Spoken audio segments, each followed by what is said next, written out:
Hello friends, welcome to my cooking ব্লগে। আজকে south Indian special recipe বানাবো। তাই এক বাটি চাল ভিজিয়ে রেখেছি রাতভর। করব আজ রাইস ধোকলা। তাড়াতাড়ি এসো, মিক্সারে পেস্ট করব। আজকে খাটনি খাটতে হবে না শিলনোড়াতে, এখানেই হয়ে যাবে পেস্ট। সুজি দেব 5-6 চামচ, মিশে যাবে একসাথে। টক দই দেবো 200 গ্রাম করে। জল পড়বে না এতে, দইতেই হবে পেস্ট। স্বাদ মতো নুন মিষ্টির ব্যালেন্স যেন থাকে ঠিকঠাক, পেস্ট করে নেব একসাথে।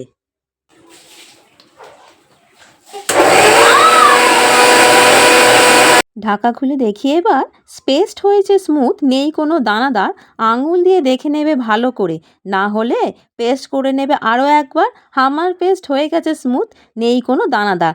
দেখে নাও ভালো করে, পেস্ট হয়েছে স্মুথ। তাই বাটি ভরে তুলে রাখি, মেশানো আছে বাকি। তোমরা দেবে কাঁচা লঙ্কা পেস্ট, আমার ছিল না বলে তাই চিলি ফ্লেক্স দিলাম ছড়িয়ে। কাঁচা লঙ্কাতেই ভালো টেস্ট হয়, কি আর করা যায় বলো, দিলাম চিলি ফ্লেক্স ছড়িয়ে। ছিল না বলে তাই, তোমরা কিন্তু অবশ্যই কাঁচা লঙ্কার পেস্ট দেবে। 1 চামচ করে দেবে কারি পাতার কুচি, গোটা জিরে, গোলমরিচের গুঁড়ো আর আদার পেস্ট। মিশিয়ে নেবে একসাথে, ফেটাতে হবে ভালো করে।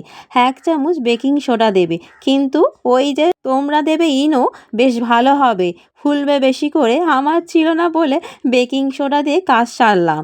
তোমরা কিন্তু প্লিজ প্লেন ফ্লেভারে ইনো দেবে। বেশ ভালো করে ফেটিয়ে নিয়ে রেস্ট দেবে কিছুক্ষণ, ফুলে উঠবে পরে। রাইস ধোকলার জন্য চাটনি নেব করে, ভালো লাগবে পরে।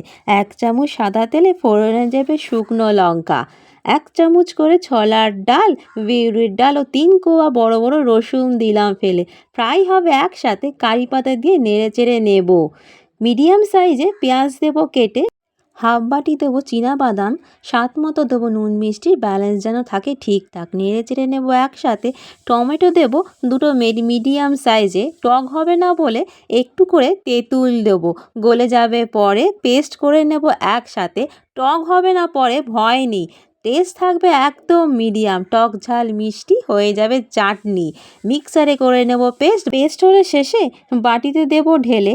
ফোড়ন আছে বাকি, ফোড়ন দেবে ওপরে ঢেলে। গরম সাদা তেলে কালো সর্ষে, কারি পাতা, কাঁচা লঙ্কা ভেজে নিয়ে ওপরে দেবে ছড়িয়ে। লাগবে ভালো, তৈরি হলো রেড চাটনি। রাইস ধোকলার সাথে লাগবে ভালো। চাটনি হলো রেডি, ধোকলা শুরু করে দিয়ে এবার একটা থালায় ভালো করে সাদা তেল মাখিয়ে নেবে ভালো করে, চপচপে করে। ধোকলার ব্যাটার দেবে ঢেলে। আর এইদিকে আমি গড়া ভরা জল দিয়েছি, হাফ কড়াই জল দিয়েছি, গরম হয়ে যাবে বলে।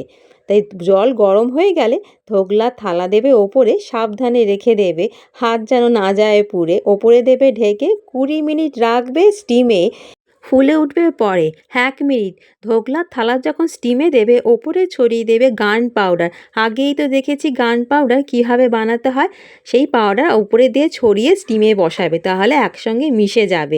খেতে হবে ভালো। 20 মিনিট পর একটা টুথপিক নিয়ে ফুটিয়ে দেবে মাঝখানে, দেখবে গায়ে লেগে আছে কিনা। গায়ে যদি না থাকে, তৈরি হয়ে গেছে রাইস ধোকলা।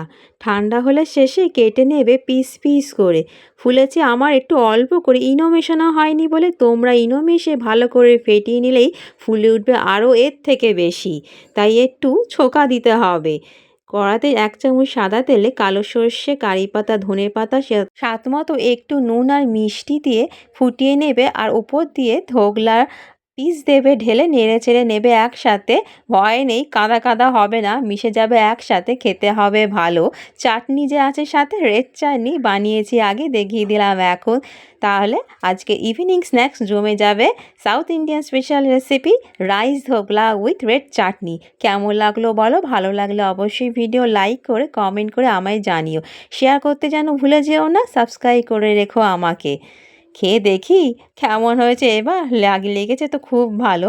একটা ধোকা নিই, চাটনিতে ডুবিয়ে খেয়ে দেখি আগে, বলছি তোমায় পরে। ধোকা কিন্তু কম ফুললেও নরম হয়েছে, খেতে হয়েছে ভালো। আরেকবার ভালো করে করে দেখাবো তোমাকে ইনো দিয়ে ধোকা। এর থেকেও বেশি করে ফুলে উঠবে, দেখতে ভালো হবে, খেতে হবে মজাদার, নেই কোনো সন্দেহ। করে দেখো একবার ভালো করে, লাগবে ভালো তোমাদের। করে দেখতে পারো, গরম আসছে, এই সময় তো আমরা সাউথ ইন্ডিয়ান রেসিপি বেশি বেশি করে খেয়ে থাকি। তাহলে আজ তবে আসি বন্ধু, দেখা হবে পরে। সুস্থ থেকো, ভালো থেকো।